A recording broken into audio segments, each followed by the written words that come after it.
Hello. तो आज अपन day 9 में डिस्कस करने वाले हैं एशियन पेंट का प्राइस सेक्शन। बेसिकली ये मैं बीच में प्राइस सेक्शन क्यों डिस्कस कर रहा हूँ, बिकॉज़ आज 26 दिसंबर में आपको इसमें जो ट्रेडिंग सेटअप आज बन रहा था, बेसिकली आज जो ट्रेडेबल था वो मैं आपको बताऊँगा एंड में। और बाकी आपको ये चीज़ जो प्राइस एक्शन कैसे एक्चुअली में अपन एनालिसिस करते हैं स्टॉक में, वो सारी चीज़ें मतलब आपको थोड़ा सा रिलेटेबल लगे, इसलिए मैं पहले बता रहा हूँ। और बाकी हो सकता है आज आपको सारी चीज़ें समझना है, बिकॉज़ अभी तक अपन ने सारी चीज़ें पढ़ी नहीं है बेसिकली। बट जितनी चीज़ें समझ आए देखना, और जितनी चीज़ें समझ ना आए कोई दिक्कत नहीं है। जब एक बार सारी चीज़ें पढ़ लोगे तो उसके बाद वापस से भी आप इस वीडियो को वापस से रिवाइज़ भी कर सकते हो। ठीक है, चलो स्टार्ट करते हैं। सबसे पहले देख लो कि जब भी अपन कोई भी चार्ट खोलते हैं स्टॉक का, तो सबसे पहले अपन को जो हायर टाइम फ्रेम होती है वहाँ से स्टार्ट करना है हमेशा स्टॉक को स्कैन करने के लिए।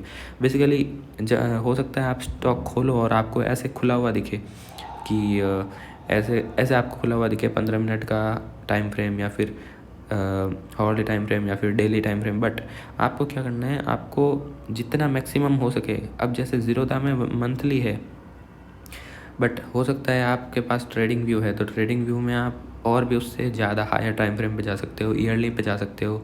तो बेसिकली सबसे अच्छा और सबसे सही तरीका है कि आप स्टॉक को अगर स्कैन करना है, बेसिकली पूरा ओवरव्यू लेना है स्टॉक का, तो सबसे पहले स्टार्ट करो कहाँ से, सबसे बड़ा जो टाइम फ्रेम है वहाँ से।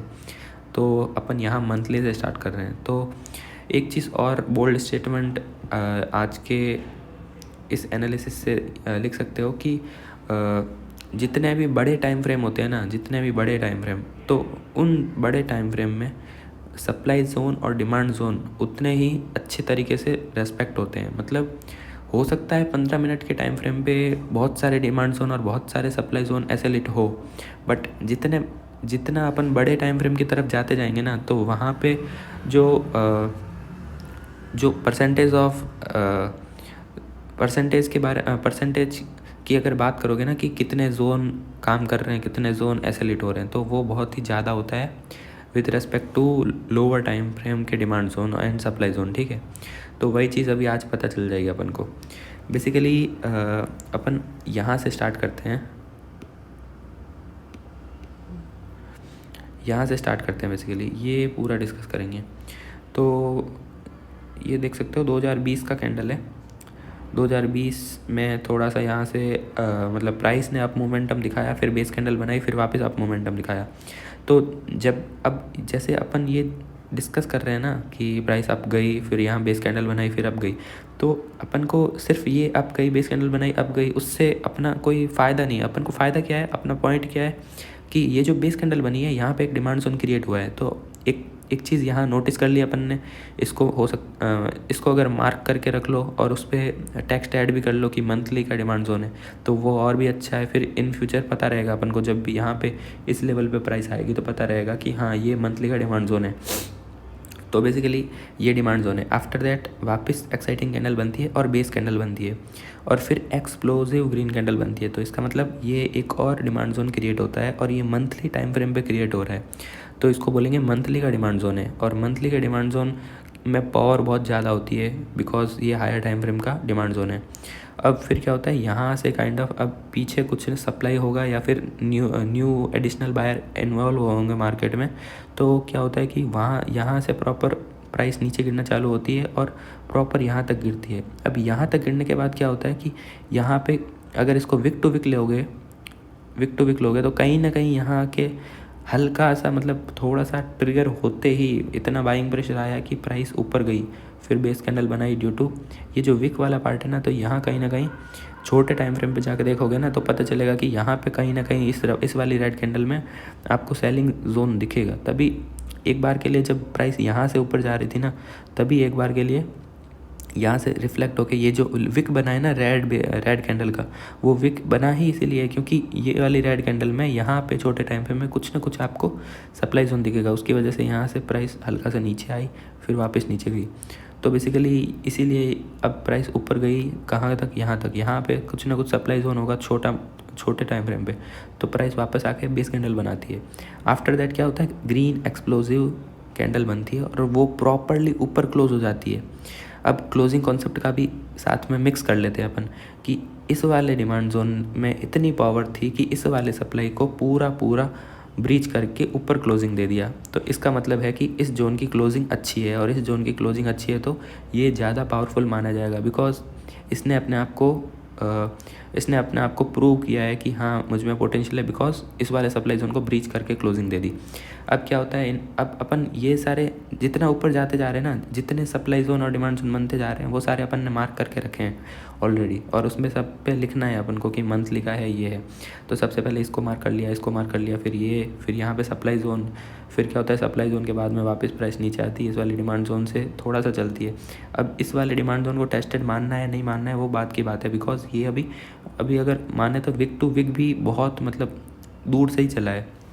इसके एक्चुअली इसमें जो एक्चुअल पोटेंशियल है पेंडिंग ऑर्डर्स का, वो तो अभी पूरा रिमेनिंग बचा हुआ है। तो इसके बाद में क्या होता है, ये काइंड ऑफ डिमांड जोन बनता है, और ये एक्स्ट्रा ऑर्डिनरी डिमांड जोन है, बिकॉज इसकी क्लोजिंग भी अच्छी है, इसकी लैग आउट भी एक्सप्लोजिव है, और इसको अपन मार्क करके रख लिए हैं, ठीक है। उसके बाद में देखो कि प्राइस यहाँ कंसोलिडेट करती है, फिर वापस ऊपर जाती है, फिर वापस यहाँ तक ऊपर जाती है, फिर यहाँ कहीं ना कहीं कुछ रेसिस्टेंट होगा। रेसिस्टेंस का मतलब है कि अगर बायर्स जा रहे हैं ऊपर तो सेलर्स हैं वहाँ पे, सेलर्स रेसिस्टेंस पैदा कर रहे हैं, ठीक है, फिर प्रोड्यूस कर रहे हैं बेसिकली। फिर वहाँ से प्राइस नीचे आती है, फिर वापस नीचे आती है, फिर यहाँ काइंड ऑफ थोड़ा स्ट्रगल करती है due to this demand zone. फिर डिमांड जोन के बाद में प्राइस यहाँ छोटे टाइम फ्रेम में देखोगे तो अच्छे से 2:1 तो आराम से इजीली दे दिया होगा बेसिकली। उसके बाद थोड़ा और नीचे गई, फिर वापस रिफ्लेक्ट होती है, फिर वापस बेस कैंडल बनाती है। ये काइंड ऑफ इतने पूरे जोन में कोई अच्छा प्राइस मोमेंटम नहीं दिख रहा है बेसिकली।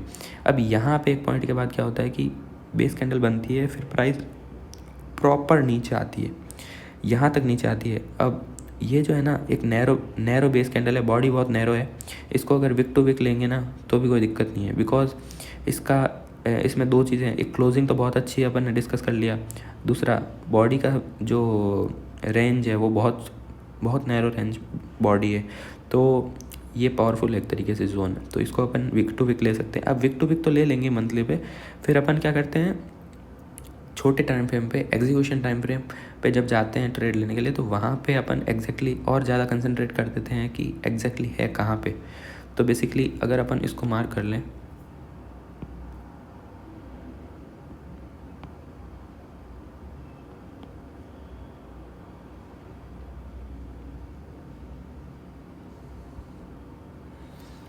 तो ये हो गया यहाँ पे मंथली का एक डिमांड जोन, ठीक है। अब इसको अगर अपन देखें ना कि यहाँ से ये कैसे रिफ्लेक्ट हुई है प्राइस, इसको अगर डिस्कस करना है तो अपन इसको देखेंगे छोटे टाइम फ्रेम पे। मंथली से वीकली पे जाते हैं एक बार के लिए, तो मंथली से वीकली में जाएंगे ना, तो अब अपन को यहाँ पे एक प्रॉपर डिमांड जोन दिख रहा है, यहाँ पे अपन को एक प्रॉपर डिमांड जोन दिख रहा है। और अगर इस डिमांड जोन को विक टू विक लेते हैं, इस वाले बेस कैंडल को विक टू विक, सिर्फ एक सिंगल बेस कैंडल को अगर विक टू विक लेते हैं तो प्रॉपर एंट्री मिली है इसमें, और एंट्री मिलने के बाद प्रॉपर ऊपर गई है प्राइस। और फिर क्या होता है, अगली बार जब प्राइस आती है तो वो प्रॉपर बॉडी तक आती है, बॉडी के प्रॉक्सिमल लाइन के जस्ट हिट होते ही फिर वहाँ से प्राइस रिफ्लेक्ट होके ऊपर जाती है बेसिकली। ये तो अपन को वीकली पे दिख रहा है। अब डेली पे जाके देखोगे तो और अच्छे से क्लियर होगा।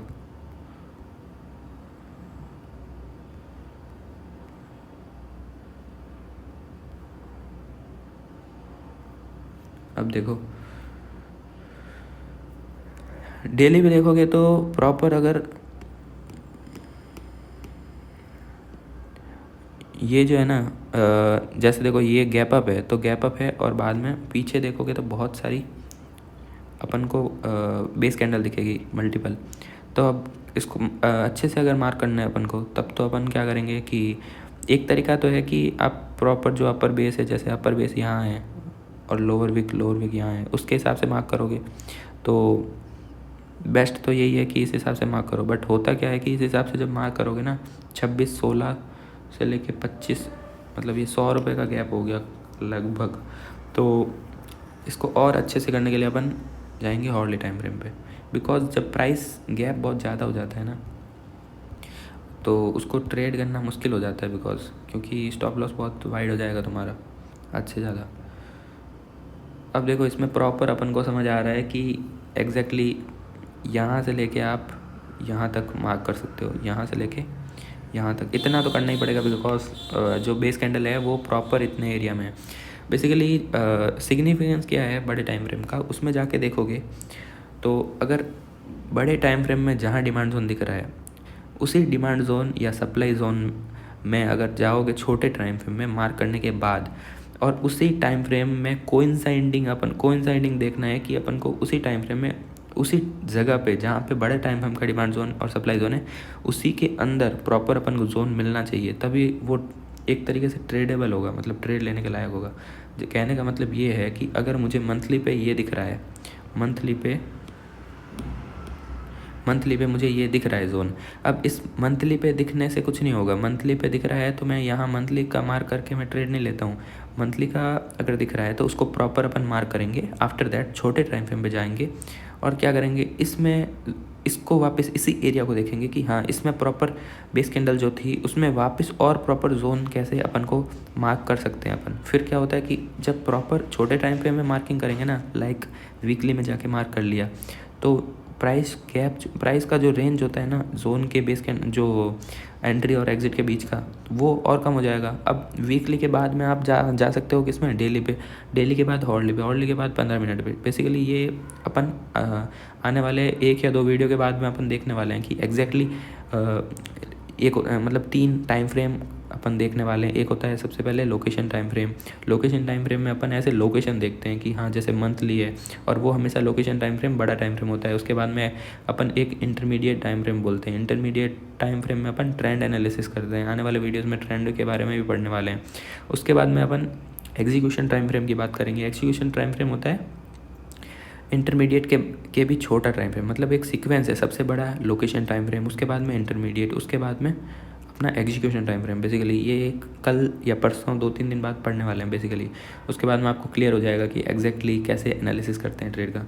अब आगे बढ़ते हैं, ठीक है, ये यहाँ से चला, ये भी यहाँ से चला, दोनों ट्रेड चली, ठीक है। उसके बाद में ये जो है ऊपर गया, ऊपर जब जाएगा तो अपन को क्या सोचना है कि ऊपर जब जा रहा है तो प्रॉपर एक चीज़ तो है कि अगर ट्रेंड बहुत ही ज़्यादा अप हो रहा है तो हो सकता है कि जो अच्छे जो सप्लाई जोन हो वो भी अच्छा रिस्पांस ना दे और ऐसे लेट हो सकता है। बेसिकली अगर आप देखोगे कि ये है एक काइंड ऑफ 3 बेस कैंडल अगर मान लें तो यहाँ तक एक सप्लाई जोन है। अब इस सप्लाई जोन के ऊपर इसने क्लोजिंग दे दी है, बेसिकली क्लोजिंग दे दी है। इसका मतलब यहाँ पे अगर छोटे टाइम फ्रेम में देखोगे तो यहाँ पे कुछ ना कुछ डिमांड जोन बन रहा है और वो डिमांड जोन स्ट्रांग होगा बिकॉज इसकी क्लोजिंग अच्छी है। अब इन फ्यूचर जब प्राइस नीचे आती है तो इजीली यहाँ पे कंसोलिडेट करके प्राइस वापस ऊपर जाती है और ये जो सप्लाई जोन बना है, ये सप्लाई जोन रेस्पेक्ट होता है, प्राइस को नीचे लाता है बेसिकली। फिर वापस यहाँ प्रॉक्सिमल तक प्राइस आती है कहीं ना कहीं वीक टू वीक और यहाँ से प्राइस चलती है ऊपर, फिर वापस ये सप्लाई जोन है, इस सप्लाई जोन के थ्रू रेस्पेक्ट होकर वापस प्राइस नीचे आती है। सारे सप्लाई जोन रेस्पेक्ट हो रहे हैं, सारे डिमांड जोन रेस्पेक्ट हो रहे हैं बिकॉज ये मंथली टाइम फ्रेम है। क्योंकि मंथली टाइम फ्रेम है तो सारे सप्लाई और demand zone, most of the demand and supply respect होंगे बिकॉज बड़े टाइम फ्रेम पे ये चीज़ें अच्छे से रेस्पेक्ट होती है। आफ्टर दैट ऊपर जाती है, वापस इससे रिफ्लेक्ट होकर नीचे आती है, वापस इस डिमांड जोन से इसको रेस्पेक्ट करते हुए कंसोलिडेट होती है प्राइस, फिर ऊपर जाती है, फिर वापस यहाँ वाले नए वाले जो सप्लाई जोन क्रिएट हुआ है, नए वाले सप्लाई जोन से यहाँ तक प्रॉपर एंटर होकर फिर वापस कंटिन्यूस फॉल आता है। अब क्या होता है देखो, अब क्या है कि यहाँ जो था डिमांड जोन उसकी वजह से इसने रिफ्लेक्ट दिया एक बार 2 बार, फिर वहाँ यहाँ जो इसका एक इसकी वजह से जो बना, इसकी वजह से जो रिएक्शन से बना, उस रिएक्शन से बने हुए डिमांड जोन ने एक बार दे दिया और फिर यहाँ जो बना उसने रिएक्शन दे दिया 2 बार। बट अब यहाँ पे जो डिमांड जोन है ना वो बहुत ही ज़्यादा गार्बेज से बना हुआ है। गार्बेज का मतलब है कि कुछ प्रॉपर अपन को जोन नहीं दिख रहा है बिकॉज बहुत सारी बेस कैंडल्स है इसमें।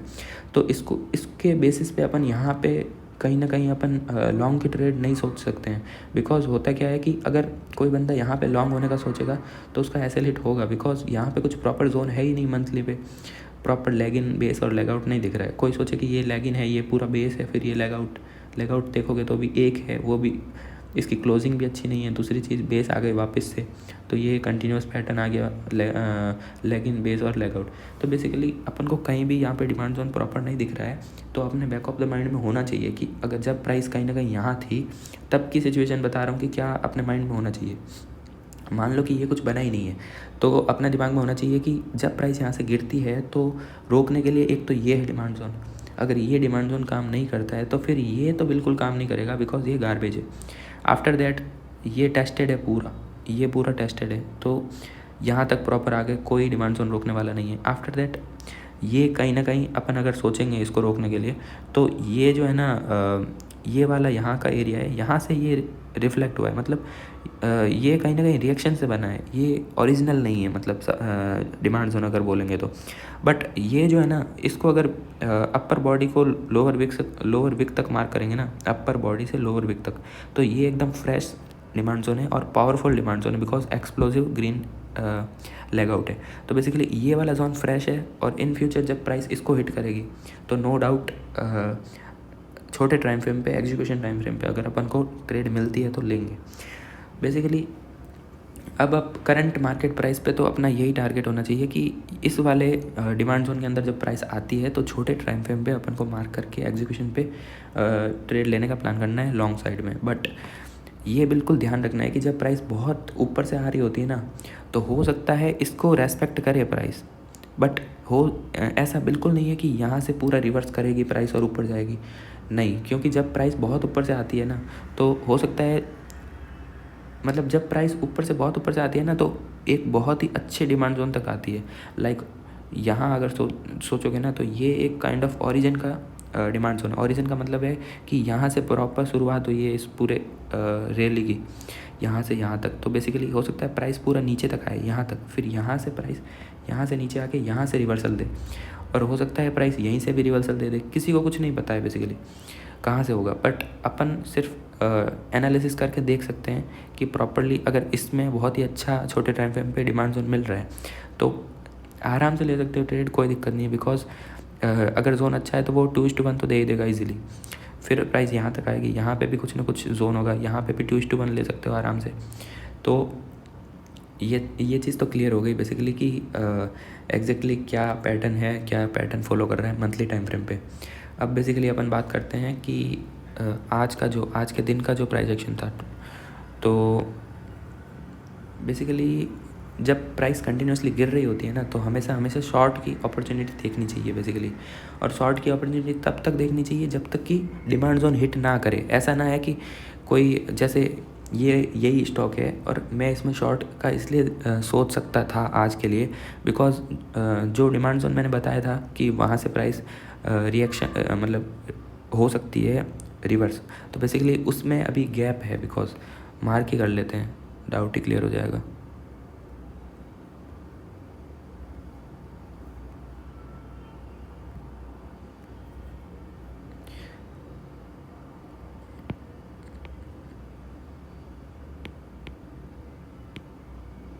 तो बेसिकली ये हो गया। और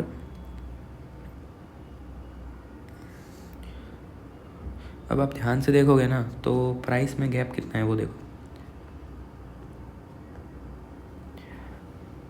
आज की अगर ओपनिंग देखोगे ना आप, तो आज ओपन हुआ था मार्केट कहीं ना कहीं यहाँ पे, तो 84 पे ओपन हुआ था। और मेरे को पता है कि 50 तक तो कोई दिक्कत नहीं है, क्योंकि यहाँ से तो प्रॉपर जो अपना डिमांड जोन है वहाँ एंट्री मिलेगी, ठीक है। फिर क्या होता है कि यहाँ पे मेरे को एक चीज़ पता है कि शॉर्ट की अपॉर्चुनिटी मिले तो कोई दिक्कत नहीं है, लेनी है। तो अपन इससे छोटे टाइम फ्रेम पे जाते हैं। लगभग अपन बात करते हैं जस्ट मार्केट जब ओपन हुआ था तब की। तो ये जो एक्सप्लोजिव रेड कैंडल देख रहे हो ना, ये प्रॉपर पहली कैंडल है। और इस कैंडल के स्टार्टिंग में मैंने एंट्री ली थी 82 के आसपास मैंने शॉर्ट की पोजीशन बनाई थी। और 82 पे मैंने कम क्वांटिटी खरीदी थी, 5 क्वांटिटी इसकी सेल करी थी, शॉर्ट सेल। उसके बाद में क्या हुआ कि जब प्राइस प्रॉपर 82 से लेके 80 तक आई थी, 79 तक आई थी, तो मुझे कन्फर्मेशन मिल गया था जब इस विक से नीचे आ गई थी, तो मैंने 5 क्वांटिटी और ऐड करी थी इसमें, तो टोटल 10 क्वांटिटी हो गई थी। फिर इस प्रॉपर रैली का मैंने बेनिफिट उठाया, और ये रैली इस प्रॉपर रैली मैं एंजॉय करते हुए मैं प्रॉपर 72 तक आया था। 82 से मैं ले रखा था और 72 तक आया था। बेसिकली 72 पे मैंने अपना एग्ज़िट ले लिया था, और फिर मैं इसको छोड़ दिया था। बेसिकली मेरा एक सिंपल सा मतलब मेरा खुद का रूल है कि जब आपको अपने प्लान के अकॉर्डिंग मिल जाती है ना ट्रेड, तो आप फालतू में ग्रीडीनेस ना दिखाते हुए एग्ज़िट हो जाओ और छोड़ ही दो फिर उस स्टॉक को। ऐसा नहीं सोचना है कि उसके बाद क्या हो रहा है। अब ये नहीं सोचना है कि इतना नीचे और भी गई थी प्राइस, तो लालच में आ जाओ कि नहीं यार इतना नीचे और गई थी तो ये भी कैप्चर कर लेना था। बेसिकली ये सब पोस्ट मार्केट एनालिसिस आप करो तो कोई दिक्कत नहीं है, but at the time of market अगर आप ये सब सोचने लगोगे ना, तो इमोशनली आप कुछ ना कुछ गलत ट्रेड लेके बैठोगे और फिर फालतू में लॉस होगा। और ओवरऑल आप बस यही ट्राई किया करो कि जितना प्लान है ना उसके अकॉर्डिंग मिल रहा है लेके एग्ज़िट हो जाओ, कोई दिक्कत नहीं है। छोटा बड़ा प्रॉफिट कोई दिक्कत नहीं है। स्टार्टिंग में मैटर ये करता है कि आपका जो प्लान है, ट्रेडिंग सेटअप है, वो वर्क कर रहा है एग्जैक्टली, तो बस वही आपके लिए। तो अगर मैं बताऊँ ना इसके पीछे क्या साइकोलॉजी थी, इसके पीछे क्या प्लान था बेसिकली, तो इसको अगर अपन 15 मिनट टाइम फ्रेम पे देखेंगे ना,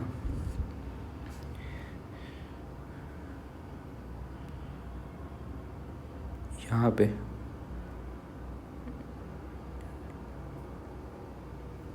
कहीं ना कहीं 15 मिनट टाइम फ्रेम पे देखोगे ना, तो मैंने एक चीज़ नोटिस करी थी कि प्राइस बहुत ज़्यादा यहाँ पे कंसोलिडेट कर रही है। और एक चीज़ ट्रेंड से क्लियर है, ट्रेंड अपन आगे आने वाले टाइम में देख लेंगे, बट मैं इसमें बता दूँ कि इसमें करंटली डाउन ट्रेंड में है प्राइस। और डाउन ट्रेंड का मतलब है कि आप शॉर्ट की अपॉर्चुनिटी ले सकते हो। और जब यहाँ पे प्राइस बहुत ज़्यादा कंसोलिडेट कर रही थी, और प्राइस जब ये जो इसका लोअर बेस है, इस लोअर बेस से नीचे निकलती है, इसका लोअर बेस देख सकते हो 83 पे, इससे नीचे निकली, तो मेरे को एक कन्फर्मेशन मिला बेसिकली कि ये वाला जो डिमांड जोन था उसने काफ़ी टाइम तक इसको कंसोलिडेट कराया। बट आफ्टर दैट कोई मतलब इसको नीचे रोकने के लिए कोई अच्छा सामने डिमांड जोन है ही नहीं। मैंने एक चीज़ नोटिस करी कि यहाँ पे कोई अच्छा डिमांड जोन है ही नहीं, प्रॉपर कोई डिमांड जोन नहीं है यहाँ तक। तो बेसिकली ये काइंड ऑफ ओरिजिन का डिमांड जोन अगर मान लो, फिर भी यहाँ तक तो प्राइस को रोकने के लिए कोई नहीं है, यही ना, तभी तो प्राइस यहाँ तक आई प्रॉपर। उसके बाद यहाँ से एक ग्रीन कैंडल बनी, और मेरी एग्ज़िट यहीं थी 72 के आसपास, 72 के आसपास यहाँ पे एग्ज़िट थी मेरी। फिर प्राइस हल्की सी नीचे आई, फिर वापस पुल बैक लिया, ग्रीन ऊपर तक आई, फिर वापस बेस कैंडल बनाई। तो ये पूरा स्ट्रगल इस पूरे स्ट्रगल से पहले ही मैंने एग्ज़िट ले लिया था बेसिकली, बिकॉज मेरे को पता था कि यहाँ पे आएगी कहीं ना कहीं प्राइस, तो यहाँ पे स्ट्रगल होगा ही होगा, बिकॉज ये ओरिजिन का काइंड ऑफ डिमांड जोन है। सप्लाई जोन मतलब सप्लाई का जो सेलिंग प्रेशर होता है ना, वो कितना ही अच्छा हो, लेकिन अगर आप डिमांड जोन तक पहुँचोगे तो वहाँ पे कुछ ना कुछ स्ट्रगल तो देखने को मिलेगा।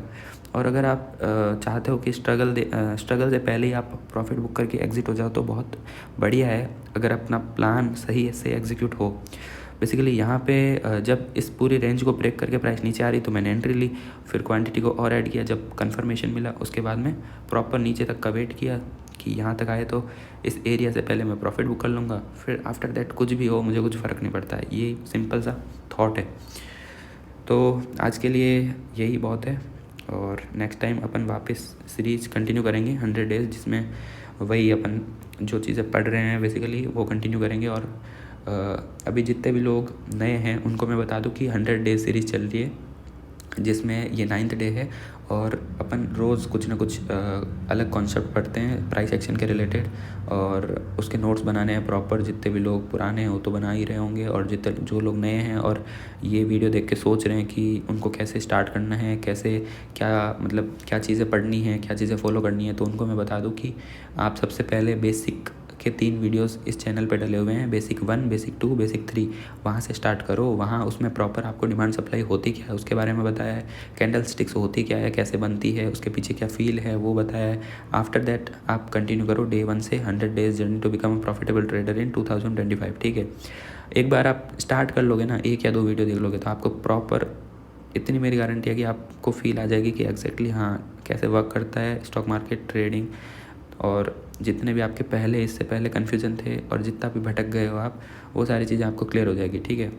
दैट्स इट फॉर टुडे, मिलते हैं नेक्स्ट वीडियो में। और हाँ, लाइक कमेंट और सब्सक्राइब जो भी रहता है वो कर देना, ठीक है। और कमेंट्स में सब लोग कमेंट का एक सिंपल सा रूल है कि अगर आपको चीज़ें सब समझ आ गई है तो यस सर क्लियर ये लिख दिया करो, नहीं आई है तो नो और उसके पीछे डाउट लिख दिया करो कि हाँ ये डाउट है। तो कम से कम मुझे पता तो चले कि ऑडियंस देख रही है वीडियो प्रॉपर एंड तक, और एंड तक जो देखे ना वो प्रॉपर कमेंट किया ही करो कि वॉच टिल एंड, कुछ ना कुछ ऐसा किया करो कि पता चले, हाँ पता तो चले मुझे सामने से कि हाँ ये लोग जो हैं वो सीरियस व्यूअर है, एंड तक वीडियो देखे हैं। तो उसके अकॉर्डिंग फिर मैं भी मेरे को भी पता चलना चाहिए ना कौन सिंसियरली फॉलो कर रहा है। तो बस इतना ही है आज के लिए, मिलते हैं नेक्स्ट वीडियो में।